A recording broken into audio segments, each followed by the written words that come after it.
Bom dia a todos. É um prazer podermos estar aqui com vocês, conversando um pouco mais sobre a espiritualidade, a medicina, a saúde e o equilíbrio do ser humano.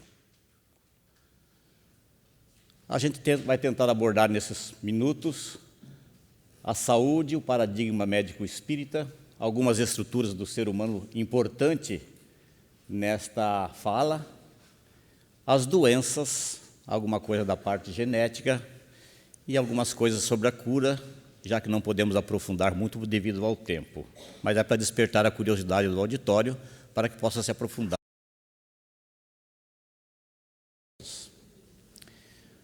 Como sempre, a gente volta ao diagnóstico ou ao conceito de saúde para aqueles mais recentes no movimento das AMES, saber que a gente abarca de uma forma global o ser humano, e nesta forma global, onde a gente avalia a saúde como uma situação dinâmica, física, bem-estar social e espiritual, hoje a Organização Mundial da Saúde está valorizando a qualidade de vida do ser humano como um ponto sobre a saúde.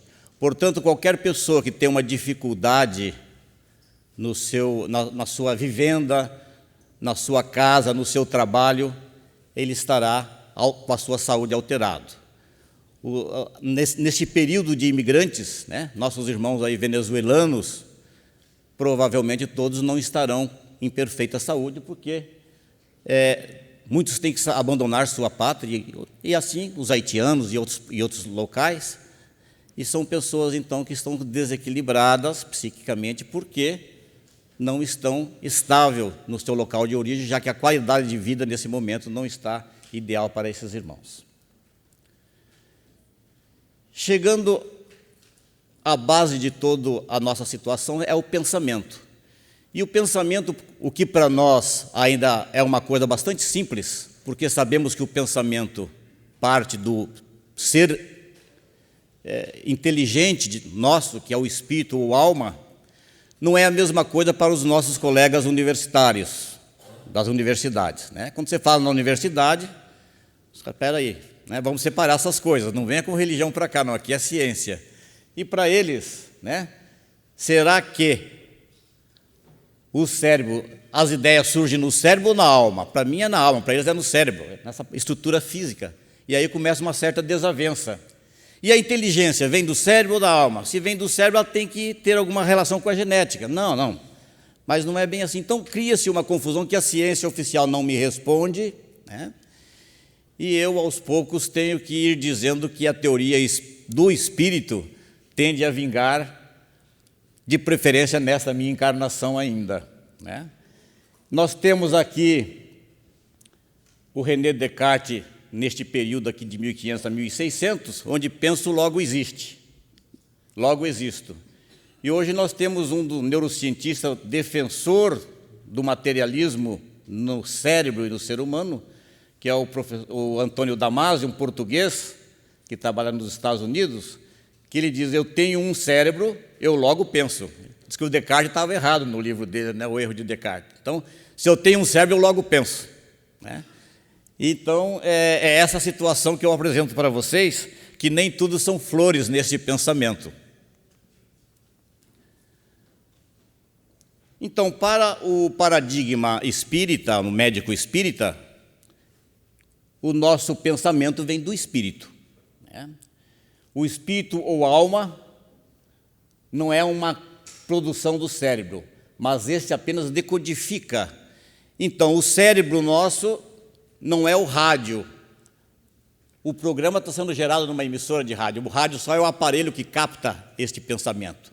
A televisão não produz o programa, ela capta o programa que é produzido na emissora. Então, ela decodifica somente. Se a televisão ou o rádio estiverem estragado, não estiver bem, a decodificação não estará bem. É assim que a gente entende a situação entre cérebro e pensamento.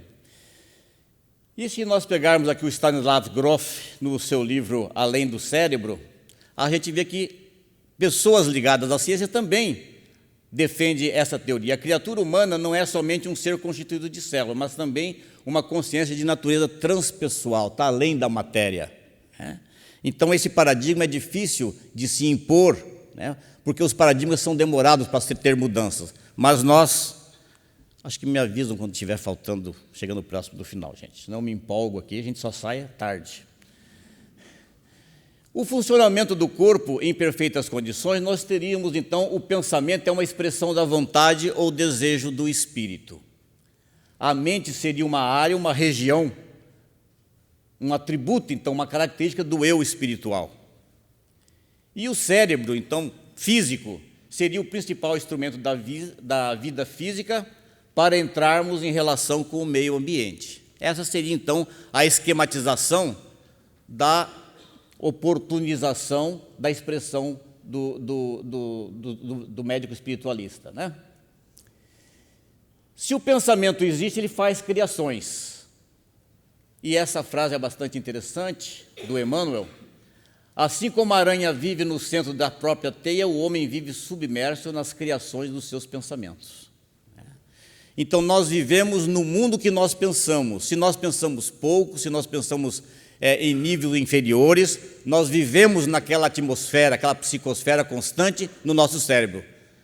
Nós vivemos numa redoma, porque assim como a aranha, como é o exemplo de Emmanuel, ela fabrica a teia, se locomove, captura insetos, tudo no meio ambiente que ela vive. E tem pessoas que o seu mundo é esse, né? É quadrado, não expande, não está fora de nada, né?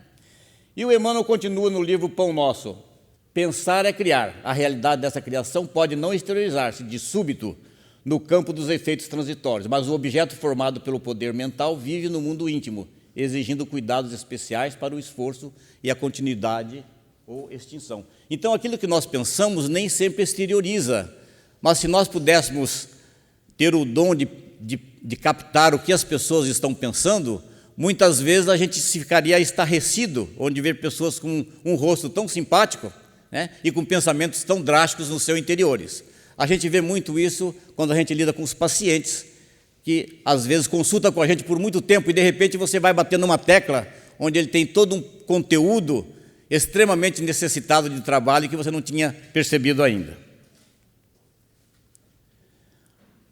Alguns autores mais modernos têm apoiado essa situação da mente e suas ações na nossa saúde. E talvez o mais comentado de todos eles, talvez um dos que nós mais seguimos, o Bruce Lipton, em seu livro A Biologia da Crença, ele diz que os pensamentos, que são a energia da mente, influenciam diretamente a maneira como o cérebro físico controla a fisiologia do corpo. Veja, os pensamentos, eles influenciam como o nosso cérebro, aquele rádio, aquela televisão que nós mostramos ali atrás, coordena a fisiologia do nosso corpo. Então, um indivíduo que está com o pensamento alterado, ele pode ter uma paralisia, ele pode ter uma dificuldade de caminhar, de pensar, porque a fisiologia dele está alterada pelos seus índices de pensamentos. Quando positivos, ativam até transcrições de genes importantes, faz mudanças de genes no organismo da pessoa. Esse não é mais um pensador espírita, mas agora é um publicador, né, nas revistas de maior peso científico do mundo, né? Pesquisador de células-tronco e assim por diante, que é o Bruce Lipton. Então, como é que nós ficamos? Que nós queremos chegar no ponto principal da doença, que para nós é a emoção. Então, tudo começa com o pensamento. A energia mental é acionada pelo livre-arbítrio e a nossa vontade. Eu penso no que eu quiser, o tempo que eu quiser, com a força que eu quero. Isso tem uma repercussão. Eu tenho que saber que isso tem. Mas tudo isso estimula nossas emoções. É difícil você separar sentimentos, pensamentos, sentimentos e emoções, mas elas estão relacionadas. Então, as emoções constituem uma classe de fenômenos que trazem manifestações ou sinais externos, somáticos e comportamentais, amor, medo, raiva, mas que têm sentido com os órgãos internos. Então, muitas vezes eu falo uma coisa, com o meu sentimento, com o meu pensamento, mas quando eu me emociono, eu passo, eu choro, eu dou risada, eu fico triste, e aí é que vem o problema, né? Porque aí está mexendo com os meus órgãos. E quando eu falo das emoções, nós não podemos esquecer essa pesquisadora, a doutora Candace Pert, as emoções têm assinaturas bioquímicas em nosso organismo. Em seu livro Moléculas da Emoção, ela mostra que para cada sentimento que se transforma em emoção, nós vamos ter agora uma dosagem bioquímica desses produtos. Então, os hormônios neuropeptídeos, imunotransmissores, são pontes entre a mente e o cérebro. Então, a ocitocina, a dosagem da ocitocina vai me dar o grau de afeto da pessoa. A dopamina, a felicidade. As serotoninas e as endorfinas, o bem-estar da pessoa. O excesso de cortisol, por exemplo, o hormônio do estresse, da hostilidade, da raiva, essa pessoa terá mais doença cardíaca, câncer, AIDS, diabetes, mal de Alzheimer, depressão e morte prematura. Ações positivas ou negativas dos médicos pela palavra. Então, a doutora dosa hoje, né, já desencarnou, mas ela dosa esses transmissores, mostrando a relação com a minha emoção. Então, agora, isso é ciência, não é mais eu acredito. E aí nós começamos a ver que o terapeuta, com a sua palavra, ele pode ajudar ou ele pode piorar, né? Eu tenho uma paciente, 82 anos, esposa, é mãe de um colega médico, ela chegou esse dia no consultório reclamando comigo, ela foi num colega dizer a especialidade de ortopedia. Os ortopedistas não são muito tranquilos, eles são pessoas mais duras, né? E ela tinha lá um problema no dedo, e ela ficou, não sabia se operava, não operava, então ela ficou meio chorosa, né? Começou a chorar, e ele falou assim: olha, minha senhora, eu não ganho aqui no consultório para ouvir paciente chorar, só vai para casa, chora, depois a senhora volta a falar comigo, para me operar logo esse pé.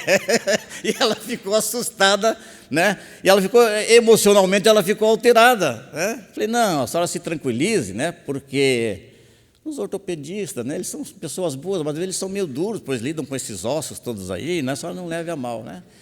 E na outra semana foi a minha vez, eu tinha umas dores articulares, aí eu fui num colega meu ortopedista, falei: eu estou com umas dores articulares. Falou: doutor Tristão, ainda bem que você veio, porque o último colega nosso que veio aqui com dor articular era metástase óssea. Falei: meu Deus do céu, né? Falei: bom, agora que você me matou, você pode me consultar? Então veja, né, a emoção que ele já passou, o estresse que ele me passou, antes de me consultar eu já estava estressado, né? E isso muitas vezes nós passamos para o paciente, e quando eles levam lá o exame, eles ficam: ai, ainda bem, eu não dormi com este exame, né? Então, é as emoções que vão estar fazendo problemas no nosso organismo, e se elas forem persistentes, elas levam a problemas mais sérios. E é isso que faz surgir trabalhos como esse aqui do European Heart Journal, de 2010, né? Sentimentos positivos versus eventos cardiovasculares. 1.739 adultos durante 10 anos foram seguidos, redução de 22% do risco de distúrbios cardiovasculares. Estudos com sentimentos negativos aumentou o risco, né? Então, o uso de... E aqui, olha que importante, o uso de antidepressivos não reduziu o risco de distúrbios cardiovasculares, exceto no grupo que desenvolveu mudança de comportamento mental, gerando sentimentos positivos. Olha que interessante. Então, não basta dar o sedativo, o calmante para a pessoa, nós temos que mudar o link dela, senão ela vai continuar batendo naquilo, né? Como espírito, nós dizemos a tal da reforma íntima. A senhora viaja o mundo inteiro, mas para um pouquinho e dá uma viajadinha para dentro. Dá uma conhecidinha no seu eu. E daí você vai arranjar uma briga, porque a pessoa não quer. Não, eu estou bem, fique tranquilo. Não, mas espera aí, né? Alguma coisa tem. Então, essa é a dificuldade de nós podermos fazer a terapia em determinados pacientes. Então, o paradigma médico espírita, a maioria dos processos mórbidos são de origem mental. Não é que todos são de origem mental, mas a grande maioria é de origem mental, comandados pelo espírito através do pensamento e da vontade de cada pessoa. A influência dos fenômenos físicos, biológicos, sociais e culturais. Nós vivemos no meio e esse meio reflete sobre nós. O espírito metaboliza e integra esses fenômenos. Então o espírito está ali no meio, ele absorve tudo isso e vai tirando uma resultante. Então a saúde é holística, do livro da doutora Marlene, então saudosa, né? nossa paraninfa aí, a alma da matéria. Toda doença é causada pelos pensamentos? O Emmanuel, no livro Pensamento e Vida, Ninguém poderá dizer que toda enfermidade, a rigor, esteja vinculada aos processos de elaboração da vida mental. Mas todos podemos garantir que os processos de vida mental guardam positiva influenciação sobre as doenças. Nem toda doença é da mente, mas a nossa mente influencia em todas as doenças. É no câncer, é na gripe, é em todas as doenças. No reumatismo, é no lúpus, todas elas têm influência da nossa mente. Se for uma atuação positiva, tem melhora. Se for atuação negativa, obviamente piora a situação. Para aqueles que não estão muito familiarizados, é muito importante nós sabermos que a estrutura do ser humano não se resume na parte física. Então, nós temos uma teoria mais mecanicista, que vem então do René Descartes, né, que o homem é parte de uma peça, né, de um material, de um relógio, que quando está com uma peça quebrada, troca. E a teoria holística, já defendida por uma série de outros cientistas, Deepak Chopra, Amit Goswami, Richard Gerber, Fritjof Capra, o que existe além do corpo físico? Como o pensamento e a vontade atuam? Então, esses profissionais já estão indo além do corpo físico, porque o corpo físico só não explica mais toda a pleiade de doenças, assim como as suas pioras e as suas curas. Então, o ser humano tem que ser colocado de forma holística, nós temos que vê-lo, mas também temos que auscultar as energias da pessoa que está consultando conosco. Muitas vezes a sua fisionomia é uma, a sua fala é uma, mas a sua energia nos dá alguns arrepios, alguns tremores, e você vai ver que essa pessoa não está bem. E nós temos que sondar essas energias, e ela poderá ser feita em qualquer momento, inclusive no nosso consultório. Nós sabemos, todos devem perceber, que nós temos vários níveis de energia, vários corpos, né? Nós não vamos entrar aqui nos detalhes, mas esses corpos têm funções, né? As funções de metabolizar a energia, a função de registrar junto com o corpo espiritual as nossas emoções e as nossas vivências aqui na Terra. Então veja que o corpo nosso espiritual, além dos pensamentos, dos sentimentos, das emoções, ainda é um arquivo de experiências boas e ruins, seja desta ou seja de vidas anteriores. Como é que eu consigo, num determinado nível de energia desse, guardar tantas informações de uma vida, ou da minha infância, e assim por diante? Então, para quem é mais materializado, vão saber que isso aqui é uma caixa preta de avião, né? Que não é preta, é vermelha. E ela registra justamente toda a viagem. Eu estive vendo na internet, tem caixa preta que registra mais de 200 itens numa viagem. Se você tossiu, se você abriu a boca, se você coçou a orelha, tudo está lá. E ela vai registrando, vai gravando cada viagem, e nós podemos ter várias viagens gravadas na caixa preta. Se o avião estraga, que é uma energia, é uma matéria diferente, a caixa sobrevive. Então, todos nós temos uma caixa preta dentro de nós. Então, para as nossas pacientes que não entendem de perispírito, que não entendem de corpo mental, eu digo, a senhora já ouviu falar na caixa preta? Já, aquela que procura quando o avião cai, é aquela. A senhora tem uma dentro do seu corpo. Ela registra tudo. E quando ela está alterada, a gente tem que ver qual viagem que foi o problema. Sabe que na viagem passada, a retrasada, muitas vezes nós nem vamos saber, mas com certeza está lá na viagem. Então, nós também somos o resultante das viagens que fazemos.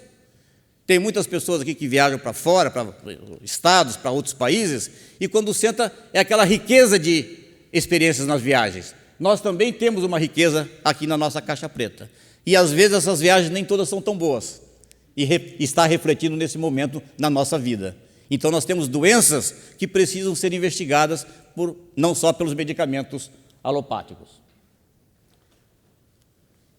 Esse esquema mostra certinho os sentimentos, o pensamento espiritual, passando pelos centros de força, pelo perispírito, né, que é a caixa preta do nosso avião, passa pelo duplo etérico, o material volátil, que é os chakras, e chega nos plexos e no sistema glandular do corpo físico. Esse é o esquema, o sentido do estímulo, estressante ou não, para o nosso corpo. E vice-versa, ele pode voltar também do corpo físico para o corpo espiritual.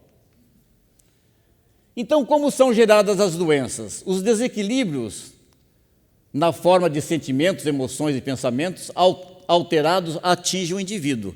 Nós estamos vivendo no dia a dia tensões, preocupações, sustos, né? Tentativa de assalto, você fica assustado, né? Revólver perto de você, você assusta, não dorme, estressou, tudo bem. Ficou registrado no seu perispírito, na sua caixa preta, está registrado. Ele foi bem metabolizado, vocês... Não, isso foi uma situação ocasional, não vai acontecer nada. O Brasil é muito bom, não tem assalto no Brasil, isso aí foi uma coisa ocasional, não tem problema nenhum, não vai acontecer mais comigo. Pronto, eu trabalhei a minha situação, né? Essa matriz organizadora pode transmitir a informação para o corpo físico, como nós mostramos ali, como uma predisposição, programa de computador. Se eu não trabalhei bem, aquela informaçãozinha fica lá, aquela emoção está caladinha, quietinha, dentro da minha caixa preta. Se daqui a pouco alguém tira um revólver perto de mim, eu descompenso, tem um ataque cardíaco, tem um infarto, tem uma hipertensão, uma crise de hipertensão, porque já está registrado, eu criei uma predisposição. E se eu trabalhei bem, eu defendo novamente. Então a vida é um externo de estímulo e defesa do nosso ego, do nosso espírito, contra os estímulos externos. Então a mente, pelo livre-arbítrio, tem a chave e a senha para entrar no programa por pensamentos e atos.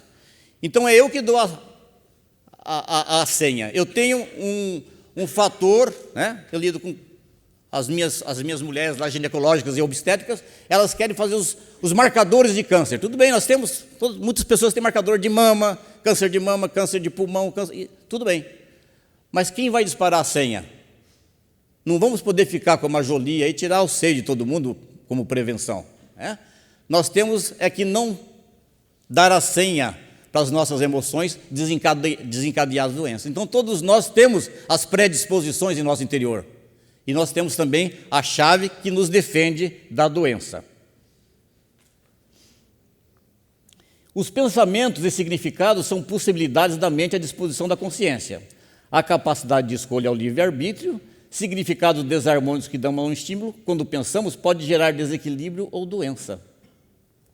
As coisas do mundo não são nem boas nem ruins. A maneira como interpretamos o mundo é como vivemos e afeta a saúde. A pessoa pode morrer saudável. Esses dias morreu um amigo meu saudável, 52 anos, nunca foi no médico. Estávamos conversando no prédio que temos consultório, íamos até para um jantar da nossa cooperativa lá em Curitiba. Ele chegou em casa, soube que uma criança lá um menino tinha riscado o carro dele novo, que ele tinha comprado com tijolo, né? E quando ele viu o carro todo riscado, imagina um carro novinho, a criança pegou o tijolo e contornou o carro várias vezes. Ele ficou nervoso, possesso e tudo mais, e tal, deu uma crise e ele morreu. E a esposa dizia, mas como que ele foi morrer, Tristão, se ele era saudável?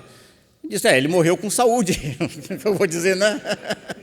Mas justamente, veja, aí que você tem que olhar o mundo de uma forma diferente. Se você vê, não, meu carro é uma coisa material, eu posso comprar um outro carro, ele estava no seguro, não, então, quem fez essa besteira é uma criança que não tinha o que fazer e não tem noção do que fez. E eu vou trabalhando isso na nossa mente para dominar a minha emoção, porque caso contrário, eu vou morrer 2, 3 vezes no mesmo dia, de tanto problema que eu passo no dia a dia. Então, essa é a situação, as coisas não são boas nem ruins, é eu que coloco o sal ou o açúcar no alimento, e aqui está a nossa emoção. Então, se você olhar de uma forma mais, como diz o Emmanuel, não perca a paciência, você já viveu séculos incontáveis e tem pela frente milênios sem fim. Olha que consolo, né? Quantos carros você vai ter, rapaz, né? Não vai se mexer por um carro aí, né? Então, vejam, né? Às vezes você tem que fazer isso para a tua mente, para o teu pensamento, para o teu espírito, para que você possa se consolar. Claro que é dolorido um carro que você comprou nessa semana, né? E que você quer ir no jantar para mostrar o carro para os amigos, né? E agora está desse jeito, né? Mas também não vale uma morte precoce. Nos domínios da mediunidade, o André Luiz explica, assim como o corpo físico pode ingerir alimentos venenosos que lhe intoxicam os tecidos, também o organismo perispiritual absorve elementos que lhes degradam com reflexo sobre as células materiais. Então, essas energias todas podem ser positivas e pode ser veneno para nós. E muitas vezes nós temos que desintoxicar esses medicamentos através da oração, através da meditação, através das energias, do passe e assim por diante. Vamos lembrar que o nosso sistema energético, essa dinâmica do ser, ele é causado pelas energias que chegam ao nosso organismo, são metabolizadas e que nós eliminamos uma grande parte, mas seguramos internamente aquelas que se afinizam com o nosso pensamento. Então, aí que nós temos que tomar cuidado. Se nós pensarmos ruim, nós estamos afinizando com energias ruins, escuras, doentias, predisponentes a doenças. Nós temos que eliminar essas energias e absorver, de preferência, as energias positivas, né? Isso é um trabalho diário, a cada hora, porque nós lidamos com pessoas desequilibradas, notícias desequilibradas todos os dias e todos os momentos. Então, o pensamento é saúde. Todos os sintomas mentais depressivos influenciam as células em estado de mitose, estabelecendo fatores de desagregação. Nós podemos alterar a mitose das nossas células e causar ali tumorações das mais variadas, seja tumorações positivas ou negativas, malignas ou benignas. Apenas o sentimento reto pode esboçar o reto pensamento, sem os quais a alma adoece pela carência de equilíbrio interior, imprimindo no aparelho somático os desvarios, as perturbações que lhes são consequentes. Pensamento e vida, do Emmanuel. E aqui eu quero me vingar dos ortopedistas, né? Olha o que o Cornélio Pires nos diz aqui, né? No esporte o conde arrasava, né? Com qualquer antagonista. Morreu e voltou à terra, é um médico ortopedista. Olha, se o cara foi um espadachim na vida passada, foi um lutador, ele não pode ser muito calmo, muito tranquilo, muito bacana. Aí eu fui entender, aí eu mostrei para esse meu amigo aqui, você não entende de reencarnação, olha você aqui, ó. Você foi um espadachim, hoje você tem que ficar realmente, né, consertando as pernas das pessoas, os braços e assim por diante, né? Tá bom. Então é assim que a gente vai vivendo, né? Apanhando e batendo. Então, são essas evoluções mentais que vai mudando, alterando a nossa fisiologia física. A fisiologia física não altera ao acaso. É a alma, através do seu burlamento, que vai nos mudando o perfil e chegarmos ao que nós somos hoje, nessa fronte bonita aqui que nós temos, né? Onde está a nossa inteligência, o nosso pensamento, o nosso livre-arbítrio, diferente dos nossos antepassados. Essa é a evolução do nosso espírito pelas muitas viagens que está registrada na nossa caixa preta. Essa estrutura espiritual vai tendo alterações que muitas vezes nós chamamos de doenças predisponentes. Muitas vezes, se nós não cuidamos desse corpo e jogamos aí a dependência química, né, os vícios, a maledicência, e os órgãos emocionalmente foram deturpando e ficando doentes, nós levamos nessa forma espiritual e vai refletindo na vida seguinte, né? Indivíduo nunca valorizou o pulmão e fumava uma carteira por dia, 2 carteiras, acabou com o seu pulmão antes da hora. Agora ele vem com a asma, né? Ai, coitadinho, como ele sofre. Corticóide para ele, oxigênio, como ele sofre. Não, ele está aprendendo, porque a doença também é um aprendizado. Quando ele tinha um pulmão forte, ele não valorizou, agora ele tem que ver como é que é ficar sem um pulmão bom. Então ele tem que ir para a unidade de saúde à noite, fazer nebulização, corticóide na veia, qualquer coisinha, ele está doente. Porque a doença também ensina. Nós devemos ajudá-lo? Devemos, claro, mas não ficamos tão coitadinho, nossa senhora, como sofre. Não, ele está aprendendo, porque Deus não é injusto, e o castigo não é um castigo, é Ele que contribuiu para isso. Então, muitas vezes, nós temos o protótipo do nosso corpo, né? Vou ter 1,70 m, vou ser uma pessoa bonita, saudável, né? Vou ser da AME lá em Porto Alegre, né? Não é castigo, né? Nós tecemos o nosso futuro.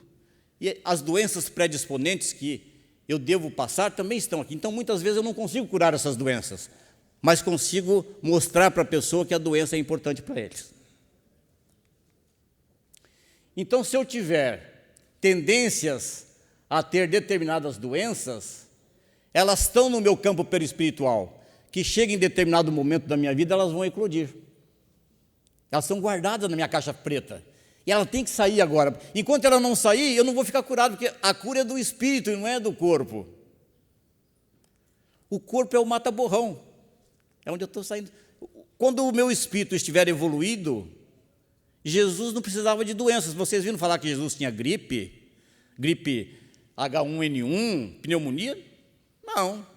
Se alguém se lembra aí, eu nunca vi nenhuma passagem, porque ele era um espírito puro. Nós que somos quase puros, estamos no caminho, né? Então, cada vez a gente vai tendo menos doença, mas ainda temos que fazer as vacinas. Então, nós temos essas predisposições que muitas vezes são escolhidas por nós mesmos. Então, se nós temos determinadas predisposições, né, na matriz perispiritual, quando chega no plano físico, nós vamos ficar a vida inteira correndo atrás do médico. Eu tenho uma hérnia de disco, não sei o que lá, puxa vida, né? Meu quadril, eu vou ter que ir no ortopedista de novo, né? Veja que o ortopedista está no nosso caminho. Mas são predisposições. Né? Então, o significado da doença para o corpo. A mente do espírito cria o corpo perispiritual. Os distúrbios da alma vão se refletir nesse corpo. O perispírito irradia alterações biomagnéticas para o corpo físico, livrando-se delas para ficar curado. Então, a doença vai sendo passada para frente, os desequilíbrios. O corpo físico funciona como um filtro, absorvendo as mazelas da alma. Então, tudo que está no corpo físico está saindo. Os homeopatas que dizem isso, tudo que está saindo. Não, é bom, né? Vai tratar com o Dr. Gilson, né? Não, essas doenças. Não, está saindo, está bom. O medicamento está fazendo efeito. E na genética, nós também escolhemos de forma consciente ou não a família, a vinculação. Eu nasci naquela família, o meu pai me transmitiu isso, minha mãe. Não, mas se você está lá, não apareceu lá por acaso. Você sintonizou com essas pessoas antes, por bem ou por mal. Não vem com essa historinha para cá. Né? Então, a hereditariedade existe como possibilidade. É um programa de computador também criado previamente. Você vai lá.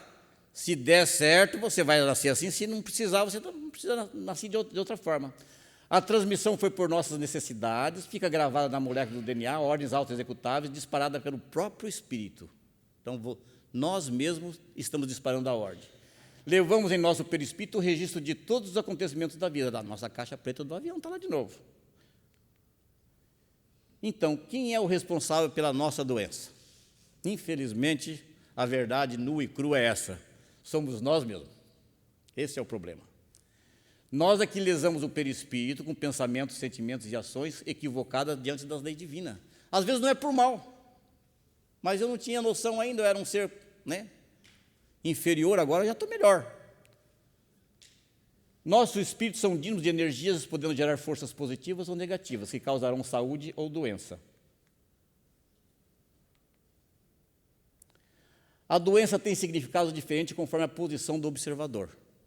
Se você olhar, então, o espírito imortal, é uma escola para ele está aprendendo. Se você olhar só o corpo físico agora, é um mal. Né? O corpo físico permite a saúde do espírito, e a doença não é sofrimento. A religiosidade ou a espiritualidade são ferramentas essenciais nesse processo.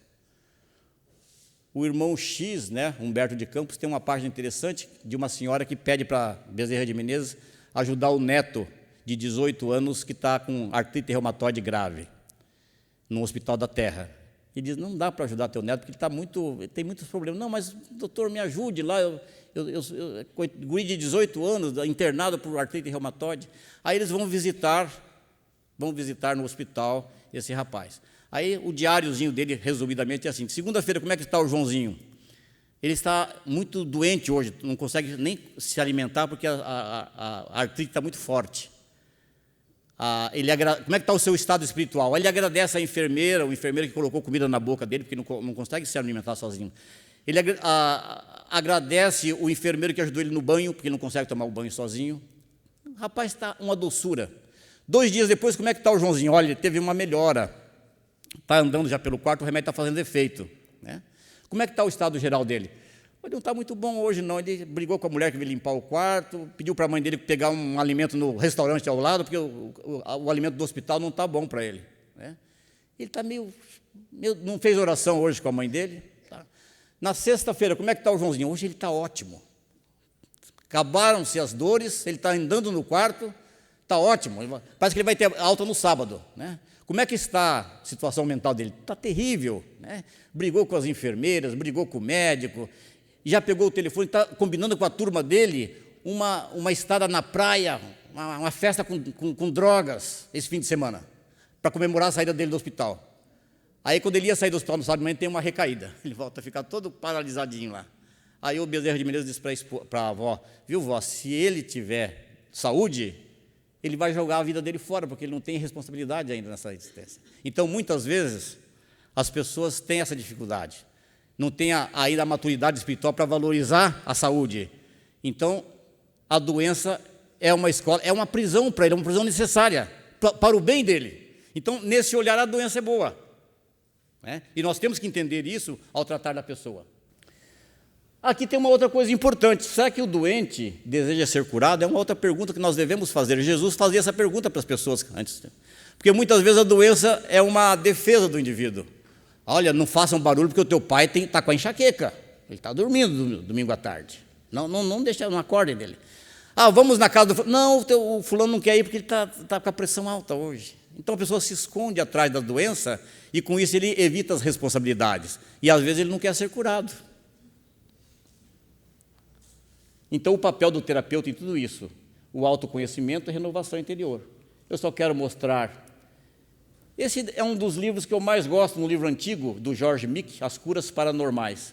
Ele mostra algumas coisas importantes, ele pesquisou muitas curas nas Filipinas naquele tempo, né? Nesses anos 80. Só sobre o Zé Rigoc no Brasil, ele tem 80 cirurgias filmadas. Tinha, porque ele já faleceu, né? Um inglês. Ele fez depois o Espiricom, enfim, é um indivíduo bastante interessante. Mas ele mostra no livro dele que temos mais ou menos 60 trilhões de células e que morre mais ou menos 5.700.000 células por segundo. Veja a enormidade de células que morrem e a cada segundo se renovam. Então, se você botar uma energia nova na matriz que está formando essas células, é um fator para a cura. As células novas vão nascer saudáveis. E o principal constituinte do corpo é a água. Então, quando você faz a energia para o paciente, estou energizando a água, nós também estamos energizando a água de cada pessoa. A criança tem até 90% de água e o adulto 70%, 80%. Então, essa água e a renovação celular, a capacitância e a indutância que essas células têm de passar a informação uma para a outra, é um dos maiores fatores de cura possíveis, né? Mas que, normalmente, a autocura é fundamental para as pessoas, porque ela tem que querer e tem que participar da sua cura. As palestras, nas Filipinas ele fez uma pesquisa interessante. As casas que tinham palestra antes das energias, tinha 30% a mais de cura do que aquelas que não tinham essa palestra. Então, a pessoa se fecha e não deixa a energia entrar. Quando ela faz a palestra antes, ela absorve melhor. E os problemas das recidivas, ele diz que as pessoas que mudaram de vida, elas têm menos recidiva. Os cuidados com a nossa consciência emocional, senão nós não vamos melhorar nunca. Mas nós podemos evoluir para um consciente espiritual melhor, né? Educando os sentimentos. Está aí a Joana de Ângeles, que nos chama a atenção sobre essas situações. E para encerrar, esse grande ser nos mostra, né, que é mais fácil explodir o átomo do que vencer um preconceito. Por que o Einstein disse isso? Porque foram descobrir no final da vida dele que ele tinha um filho excepcional, um filho especial, vamos dizer, né? E daí, mas como que ninguém sabia desse teu filho, né? Naquele tempo, dizer que tinha um filho especial era uma vergonha para um cientista do nível dele, daí que ele veio com essa frase, né? Olha, gente, é mais fácil explodir um átomo, fazer uma bomba atômica, do que vencer um preconceito. Então, nós temos que vencer o preconceito do espírito em relação à matéria, né? Senão nós não chegaremos lá. Senão nós vamos precisar de muitas encarnações, né? E através delas, através da oração, através do pensamento, nós podemos repetir aqui o Castro Alves, no livro Parnaso de Além Túmulo, alguns versos que diz: Senhor Deus, que após a noite mandas a luz ao arrebol, que vestes o esfarrapado com o manto rico do sol, que desfias diamante em cada raio de luz, que espalha flores de estrelas dos céus dos campos azuis. Tu que perdoa toda a alma que chorou, como a clícia das lagoas que a água da chuva lavou. Faça da alma de cada pessoa, de cada ser, um ninho do seu amor. Obrigado.